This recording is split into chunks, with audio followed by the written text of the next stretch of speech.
بسم اللہ الرحمن الرحیم۔ شروع کرتا ہوں اللہ کے نام سے جو بڑا مہربان نہایت رحم کرنے والا ہے۔ السلام علیکم دوستو، آج میں آپ کو حضرت یوسف علیہ السلام کے چند واقعات میں سے ایک واقعہ بتانے والا ہوں۔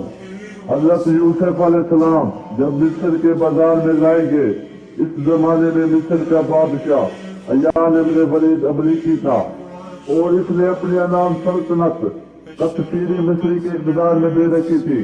تمام خزائن اسی کے تحت میں تھے اور اس کو عزیز مصر کہتے تھے اور وہ بادشاہ کا وزیر تھا۔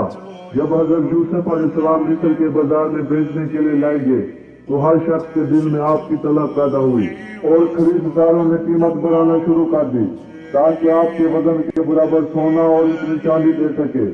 اس وقت آپ کا وزن 400 ٹن تھا اور آپ کی عمر صرف اس وقت 13 سال کی تھی۔ عزیز مصر نے اس قیمت پر آپ کو خرید لیا اور اپنے گھر لے آیا اور دوسرے خریدار اس کے مقابلے میں خاموش ہو گئے۔ ہمیں اس واقعے سے یہ سبق ملتا ہے کہ خدا تعالیٰ کے مقبول بندوں کے بڑے بڑے بادشاہ اور وزیر بھی طلب و محتاج ہوتے ہیں۔